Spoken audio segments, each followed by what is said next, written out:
my good friend Preston.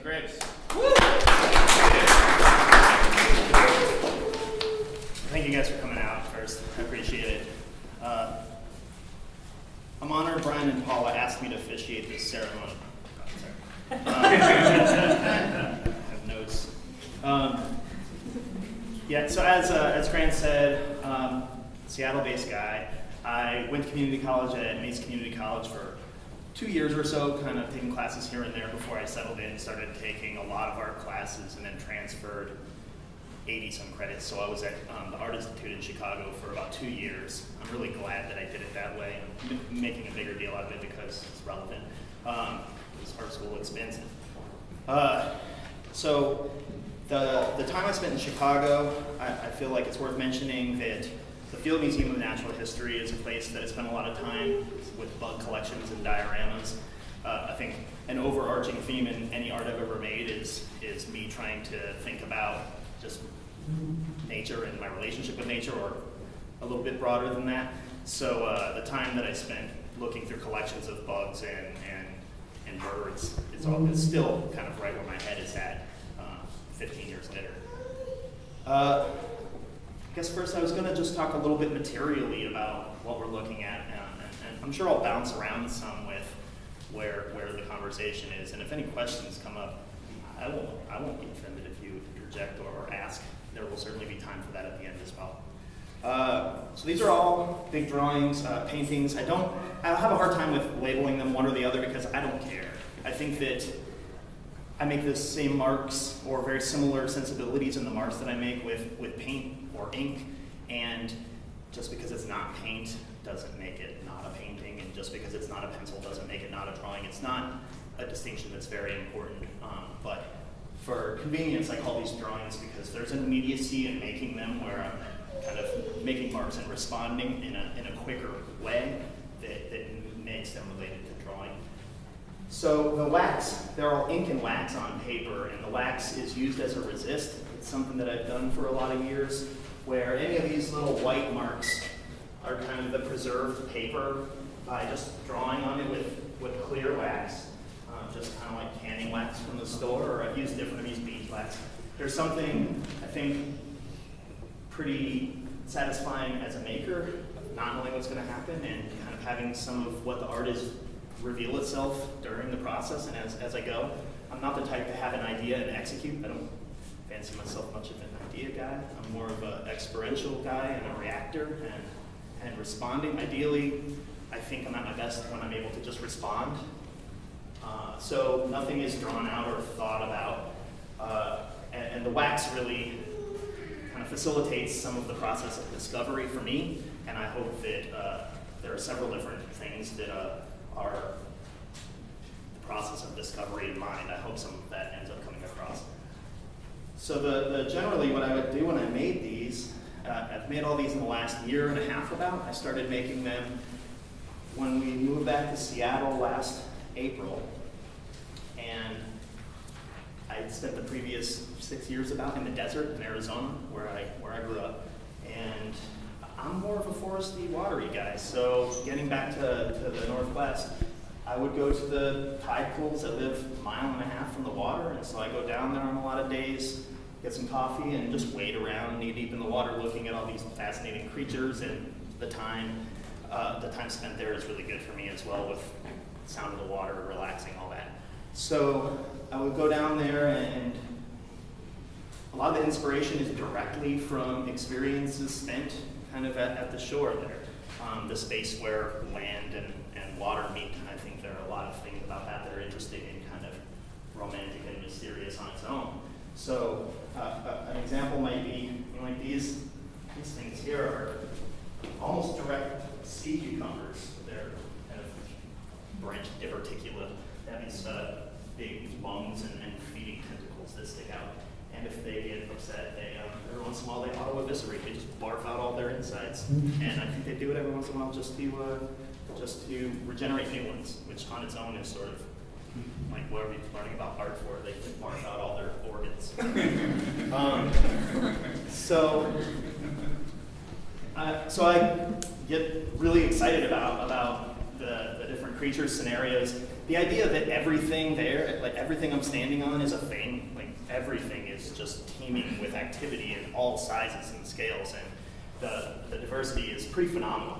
And having said that, you know, this is also like next in Puget Sound, where the Duwamish dumps all kinds of pollution and is nasty, and there's a lot of industry that's really negatively impacted the waterways and the ecosystems, as you might have imagined. Something that has come up today since I was here, I was talking to, I feel like I was talking to live. He was asking about the style and made comments about them looking sort of industrial in ways. And I really appreciate hearing that, because when I'm making them, I really am thinking about patterns and growth habits, structures from the natural world. I think lots of chitons and sea cucumbers. There's some fungus on the back walls, or a lot of pores from bolets and different fungus.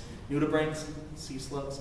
But I like that some of the repetitious mark making that I employ ends up imparting a feeling of kind of industrial, and that there are those two things playing off each other, because while I'm not explicitly trying to make commentary necessarily on the state of either big nature or the water right by my house, I like that there is a little bit of a tension between some sort of darker element, maybe very literally, because they're all soaked in black, and more naturally occurring, organic kind of either forms or moments. So, Rico LeBrun, I want to mention Rico LeBrun. He's the guy for a lot of the ink inspiration for me. He's a phenomenal draftsperson, and the wax resist is something that I was super excited about that he did in the 90s. I mean, I was excited about it in the 90s. He did it much earlier. So, the edges I also wanted to mention while I'm talking kind of nuts and bolts. I think I have been working with ink almost exclusively for the last couple of years.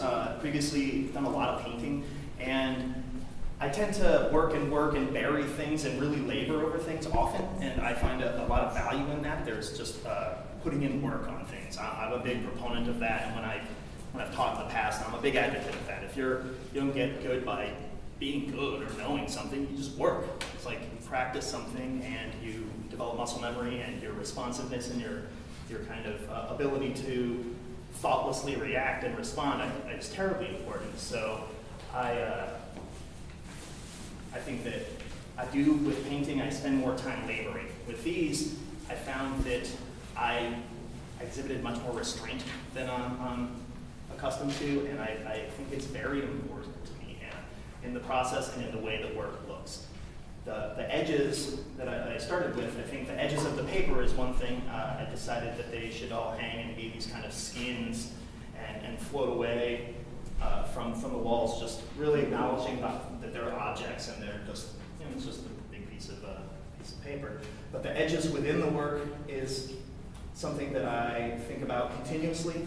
A lot of times the decision is to bring things very close and not touch. So there's not a clear spatial definition between something advancing and something receding. It's left really sometimes awkwardly, so that as the drawing gets made and I finish it and stand back, I can kind of discern at that point what's happening, but I'm not terribly concerned with being in control all the time with where something is a form and where something is a space. I think at any given time, if I'm working here, I try to make this a series of marks with giant, really awesome brass quills that are an inch wide and very satisfying. After that, try to figure out, okay, how do I make the spaces in between be a thing? Because I'm really preoccupied with the idea of spaces being a thing.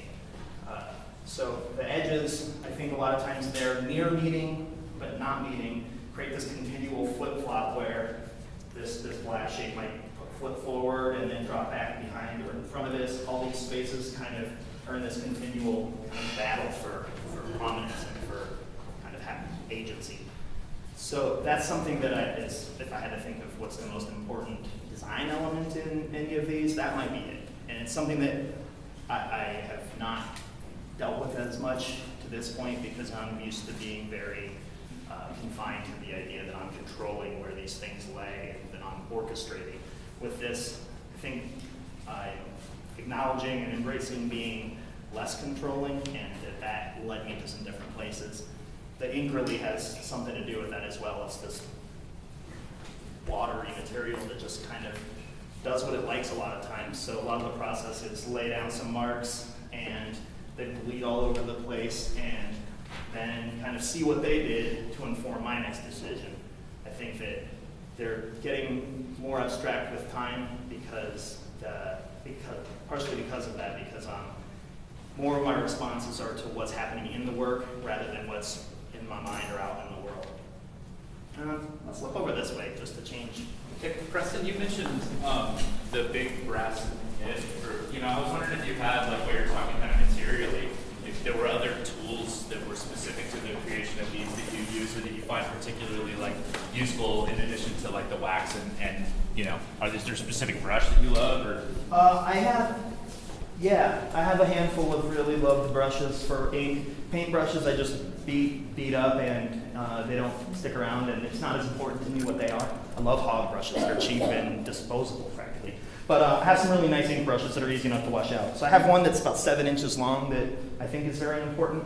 I have one that's this wide, so I can make marks that are this wide. I can make giant marks. That's really important. A lot of the scaling up that happened in these works is directly related to the mode of application. I figure if I'm making something that large, I should have marks that are that big, not have everything operate on a similar scale. Diversity of mark making is always something that I like to think about and encourage. So I want to mention a couple little art historical references that are in here that are just worth pointing out. There's a piece in the hall as you walk in, closest to the exit sign by the double doors, that is, it's called After Morris Graves.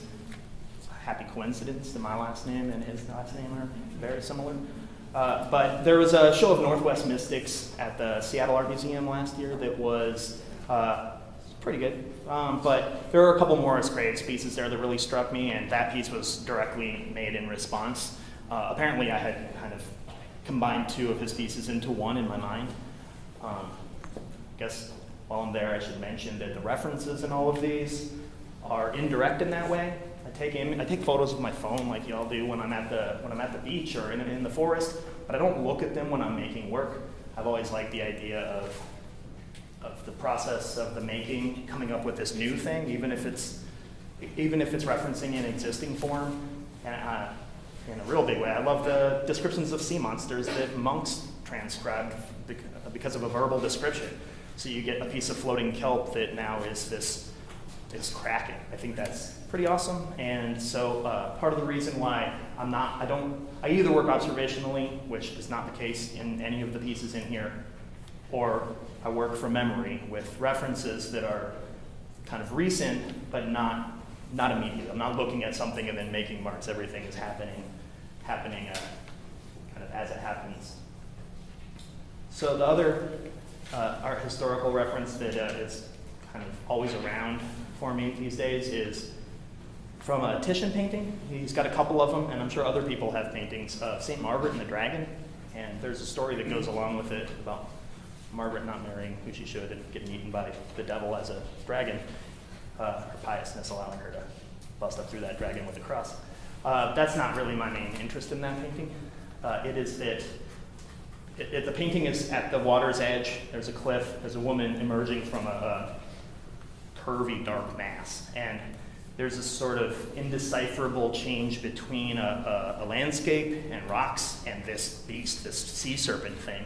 So I just love that idea, and that's really one of the big drivers of this whole body of work is me thinking about the landscape and as a thing. It is, I mean, obviously it's a thing, but thinking about a space as a beast or as a creature. So that's, I think, why I started my little statement over there that, I apologize to any of you that have read it, with something about being one part natural history illustrator and one part designer of Godzilla movies or something, because I love that the idea that any of these big spiders here could be, on a smaller scale, some kelp or some little serrata from the back of a nudibranch. But they also could be something that stands up that's the size of a building, very Godzilla-like. making the landscape a little bit, not dangerous, but that there's a little bit of reason for kind of a quiet respect. Sounds cheesy, but something like that. So yeah, the marks that are happening in a lot of them that are a series of hash marks and some kind of stippling like dots, I think in sort of a conceptual way, I think of them as being derived from me looking at a lot of and being interested in natural history illustrations, wood engravings, and woodcuts. That these marks are really often very graphic, and they're meant to describe. They're meant to add up and tell you something about a thing, whether it's a drawing of a fish or whatever. And I like using those to describe nothing or to try to be something that I expect to be a series of marks that is a space, like these kind of marks continuing maybe behind here, being potentially read as a space, but then because of the interactions with the other elements around it, becoming positive as well. Again, with just kind of blurring the line between a space and a form. And the other thing about some of the dots is I think all the dots started in the first drawing right at the door on the left. It's called Archimedes type spiral, because they're all nudibranch eggs that they lay, and a certain species lays them all in a spiral, and I think that's pretty fascinating. And so it became immediately incorporated into my vocabulary as just a set of mark making that I was able to employ in different ways, but all the dots come from little sea slug eggs. So I guess an analogy that I thought of that I really like the sound of, but haven't floated out there yet, is that the tone of the drawings, I think, generally I like to think of as mysterious and a little ominous, and you have to situate yourself in the space and kind of find places to start and then wiggle through and orient oneself. And I think of them in tone as being similar to walking in between two cactus, really pretty and twinkly, but there's a little bit of a hesitation. I'd like to answer any questions. I've got one. And a comment first. You have a wonderful name to be an artist in the Pacific Northwest. Worked out. Thanks. Yeah. So when you walk in the beaches of Puget Sound and such, you see things and just kind of remember them, or do you walk with a sketchbook, or do you come back and sketch anything, or is it just all kind of part of your inner dialogue at this point? Yeah, it's all memory. In the past, I've never been able as an artist to reconcile preliminary sketches and work that I make in the studio, and I'm sometimes envious of people that can, but I don't like to know where I'm headed. I don't like to pre-plot or plan. I feel like if I know what it's going to be in the end, why am I doing it? I'm the one that has to stay engaged and have to convince myself to go down to the basement and make some art. So if I already know what it's going to be, that part is done, and that takes that out of, that's the fun part for me, is some of that process of unlayering and discovering what's there. In the past, I have done a lot of sketches, but I find that when I do, it's real heavy-handed and clunky, so that, again, like looking at a photo and then putting it away, it's up to my memory to piece together fragments of information, and I like the inaccuracies or possibilities in that. When I work observationally, it's a different brain, and I've spent more of my life as an artist working observationally. You hear a lot of people in class being upset they have to draw bottles, but I would love to be able to draw bottles. It's right there. Like, just respond, and you're able to spend time with space, edge, light, shadow, volume, form. Everything is there, and it's not very complicated, and it's a luxury.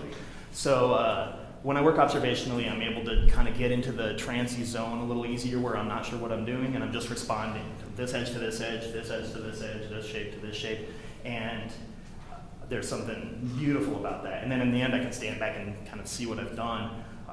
That process happens when I work sort of from memory in a similar way, except it takes longer to get there, and to get to the headspace where I'm able to be productive is not as readily available. I can't just sit and look at something. I've got to set something in motion.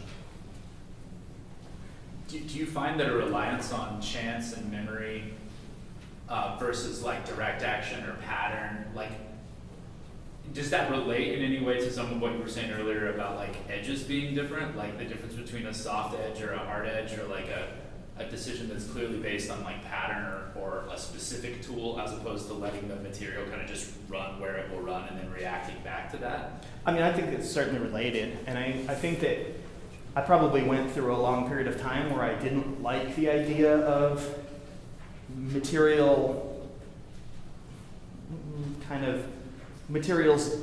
doing what they do and being blurry and fuzzy and soft and textury, because I did a lot of that when I was in earlier stages of my development, and I started feeling like I was not being responsible enough with the decisions I made, that I needed to make more specific decisions, because I could make some textury stuff and then make a couple sharp edges and make it look great, but I felt like that was a little more available and not as challenging as being really responsible for every mark I make and every decision in the piece. So when I work on a small scale, it's like if there are only 10 elements in the painting or drawing, they all need to be very successful and relate to one another. There's not a lot of wiggle room. I like to think that years later, when I do things on a large scale, it's somewhat similar. There aren't a lot of superfluous elements that don't serve a purpose or react with those around it to create something else. So the element of kind of chance and some of the materials being wishy-washy and doing funny puddles is definitely related to the way that I kind of work through decisions in these. And in my mind, it's a step closer to working abstractly for me. It's kind of a small side step where the guidance for the moves are largely based inside the work. When it does something and then I'm able to respond and react, or often I try to just undermine everything I've just done. Try to set up something. If it's a 1-2, this is a form and this is a space. Try to spend time in here thinking about this as sort of maybe it's sort of a surf or it's cotton candy or something, and these are maybe poking out, little spiders standing out. So it's kind of the place. So I like to think as it moves over here, it's definitely becoming the thing. Now it's this big solid kind of Great Wave of Kanagawa type of curve.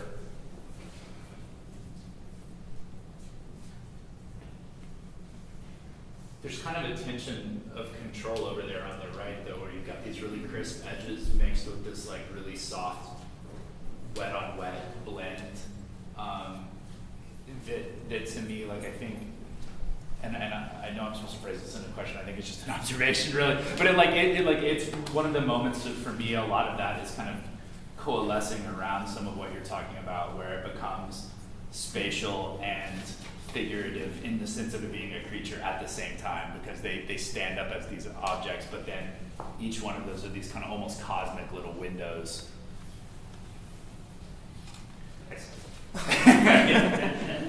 I mean, that's certainly where my head's at. I think there are not a lot of moments of release and just relaxing in these where, like, okay, it opens up here and that's just a big nebulous space where it's a little more open and relaxing. It's almost always some sort of interaction or form where it's kind of engaging the surface and with the viewer.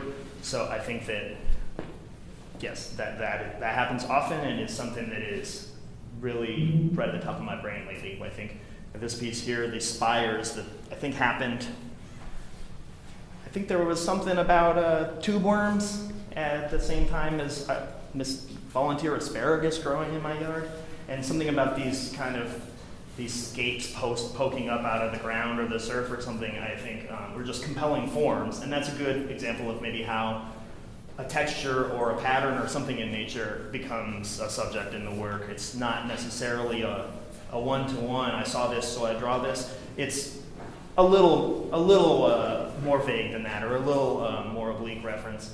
But yeah, even where the kind of frothy, cloudy area where it's coming up out of, it continually wants to push forward and be a form and be solid. So I think that's something that happens pretty consistently throughout this work, and where a lot of my interests have lied, just in the tension visually between form and space, and the battle between the two, or working together. Do you ever get angry like generous with it, like, oh, nope, that's what you were gonna do and I'm gonna work with it? I mean, is that like 100% of the time for you, or is it like 90% you're good and 10% you're like, damn it, ink, why'd you do that? No, I never do. I get mad at myself, but not at the material. I think at the drawings that I end up being most satisfied with, big one behind you guys all. See what I did there? Nobody has to look at me. I hated that drawing for 70% of it, and it wasn't functioning for me. And then when I resolved a few things and made some moves that made it act a little bit differently, I feel like where I ended up with it, I was more appreciative of, or more. I feel like it got somewhere because not only was I not really driving, but I was not pleased with it, and then it went back to that work that I mentioned. I just have to just keep pushing ahead and working and relying on the relationships happening from a certain point forward, interacting with the existing ones to make it become something that I feel is a successful image. So there is a lot of battle. There's plenty of time where I think what I'm making is terrible, but I never am. It's never because the materials aren't cooperative. It's because of my own things. Yeah. You talk about ocean and tide pools, and I wrote San Diego. I think of that as sort of calm. You talk about freeway, but I see like tectonic plates and volcanoes and violent diagonals, and I don't know if you would say anything about the energy that I get a sense of. I think on the one hand, I'm really pleased to hear that because I'm not so much aware of that energy as the person who made it. So I like hearing that as a response because I feel like somebody seeing it makes it real in a way that me saying it doesn't.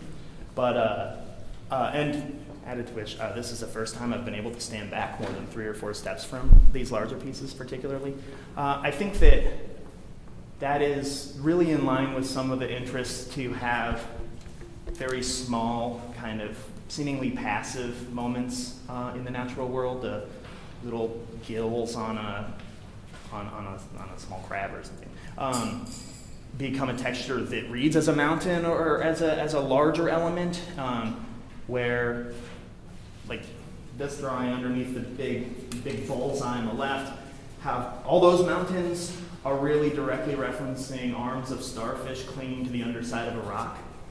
And so that's another really immediate kind of visual reference. So I think that I'm really pleased to hear that comes across in some ways, but that was one of the less tangible causes that I sort of hoped for but wasn't sure of, that I want these small moments that are somewhat passive to become conflated and bloated, aureate, or lots of words I think about a lot lately, where this very small, modest moment becomes a mountain or a big, kind of questionable, rugged terrain.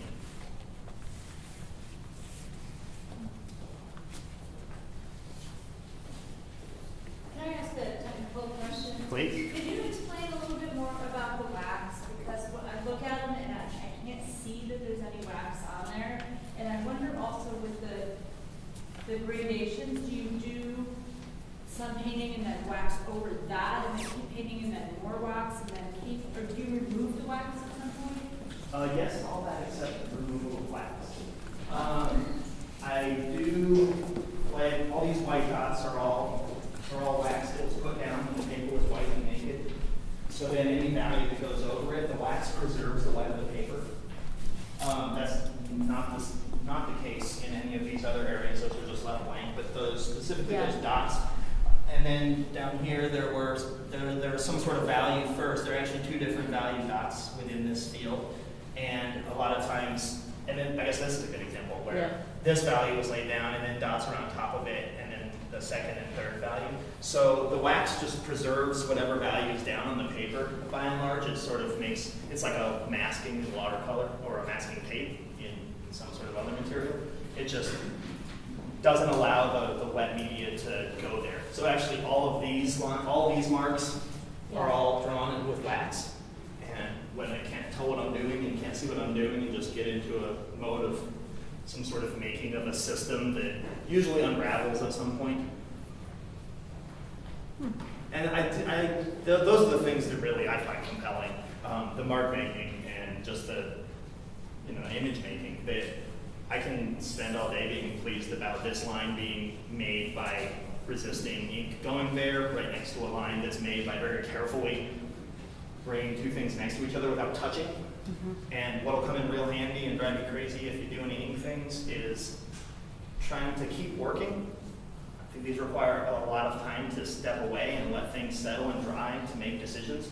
But I did a lot of just putting things right next to each other without touching, so there could be puddles next to puddles, and I wouldn't have to stop. And it's real hard, and I'm not very sure-handed. I'm pretty heavy-handed and clunky, so a lot of times when I try to do that, they bump together and bleed and cause catastrophe. But then, like a favorite line of an artist that I admire a lot, he talked about if something was a mess in the studio, then at least he knew what to do. You know, like having something that's going great is then what? But if you know it's a mess and you respond negatively to it, fix it. That's the thing. It really drives things forward. Yeah. Do you do all these like on the floor or on the wall? And how much do you use like gravity to bring down the ink? I do them all on a flat surface Yeah. and very little gravity. There are a few moments, I mean, there are some drips down here, and there are a couple here. These are very unintentional, but this one was unintentional, but then it kind of became a dividing point where I made some decisions specifically in reaction to it to make that an important scene, at least for part of it. But no, it dries. I don't like having everything be drippy. It gets really out of control because it's so thin. So they're all made flat. So I have a couple big tables that are bridged together with some cardboard or something where they can lay flat. And in fact, this piece started as a one big drawing. I hung it with some space because I was at the time working in my living room. All the smaller drawings were made on a coffee table in my living room because that's what I had available to work. During that time, a friend of mine, an artist in Seattle, let me use her studio for a couple weeks while she was away. So I started, she had these large, beautiful tables covered in butcher paper. And so I figured a good way to use the time would be to make some large drawings that happened somewhat quickly, but at the end of 3 or 4 weeks, I'd have all these big pieces rather than having 2 half-finished paintings. So this was a continuous big drawing when it started, and I'd work on this 9 feet. It got smaller, but I'd work on 8 or 9 feet, get it to a certain point, and then stop, roll it up, and then work on the next. So it was all started as a singular image, but it was resolved after I moved, and in my new studio in my current house, I have large tables, so I chopped them up and resolved them as individuals. So there are, I think there's a sort of rhythmic continuity from one piece to the next. It's a result of me starting them together. They were very closely related, but I think that they are individual. The other large ones there are some strange disjunctions because of seeing one panel working on it and then working on another one separately.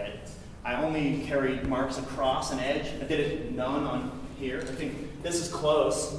I may have made a note to myself where that was, but otherwise nothing actually carries across an edge because just like the edges in the drawings, I like that they're kind of forced to be together and be these different elements that when put a certain proximity from one another, they do something spatially that I'm not quite sure what it's going to be. I think it's most evident and jarring in that one because it's real herky-jerky where it transits from one space to the next. But I think there are 2 solid areas where a mark carries over. I keep looking at this piece and I want to flip it upside down. And some of these pieces, I'm wondering, do you ever think about, I always set on the vantage point of, you know what I mean? Like, Yeah. You ever flip them upside down and just kind of see? No, I have a weird feeling of if I started the piece with this being the composition, I have to deal with what's going on inside that space. And so I will sort of stubbornly try to resolve it that way, and I don't think I'm sure it's happened. Any rule that I claim to have, I let disintegrate because why wouldn't you? But I very rarely will turn it over and continue it or decide that the orientation is different. I'll just deal with what I've got. That being said, when I was in school, I remember very specifically taking paintings downstairs to the wood shop and chopping a chunk off because something about that seemed okay to me. But no, I'm pretty committed to the orientation of the format from the beginning. And in fact, I put hardware on the back of them early on. They're all hanging from linen hinging tape and some grommets who made some little stirrups that they hang on. So I am working flat, but then hanging them up when they're dry to look at them. I can hang, these two fit in my studio on the wall. In fact, that's the exact height of my studio. It's 85 inches tall from floor to ceiling. Yeah. What kind of paper did you use? It was all Arches cover that I got, luckily, very inexpensively.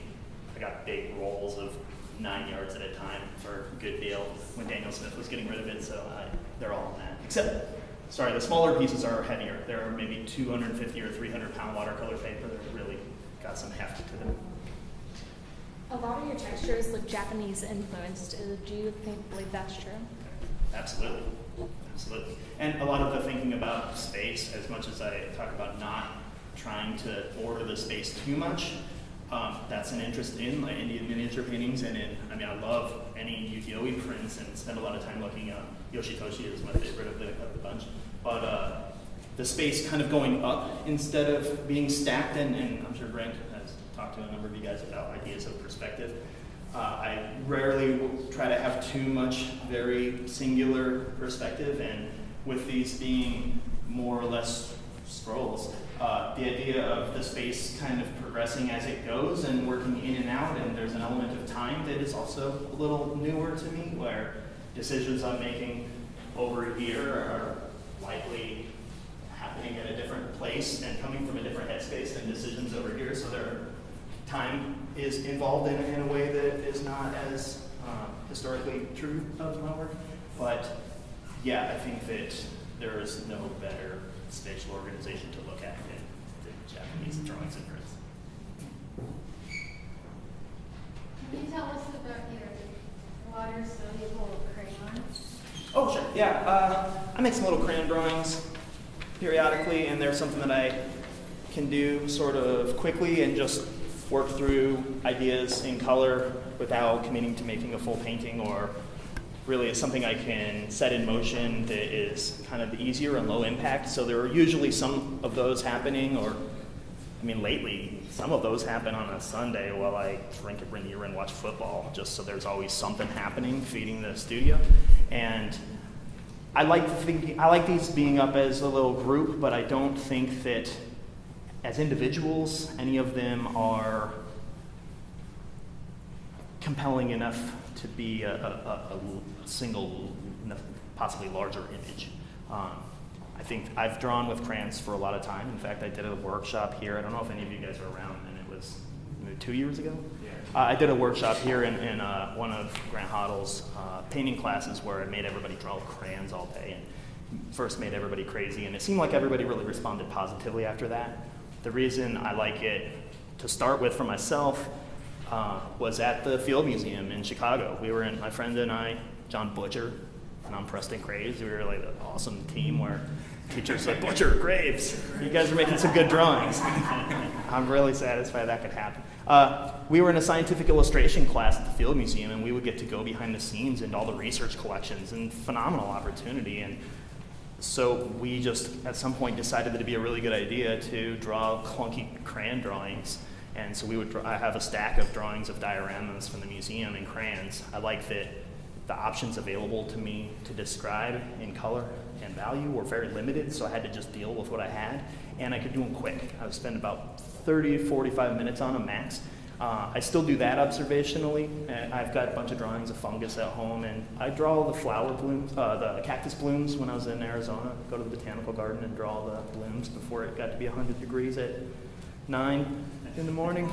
So these are not observational, but in a similar way, they're just something that I can keep moving and make some decisions quickly. I think that I'll keep doing them even if I'm making works in color and paint, because there's a different level of commitment. And I think I've acknowledged a lot of my own shortcomings, or not shortcomings, quirks and traits in practice. And I think that at some point, a lot of moves in the studio, it's important to realize your habits and then embrace and adjust for them. So if me doing little crayon drawings is going to keep me productive, but it's easy and I can still watch football, I'm doing that. I think we may have time for one more question if there is one. Anybody else? All right. Thanks so much, Preston. Thank you, guys.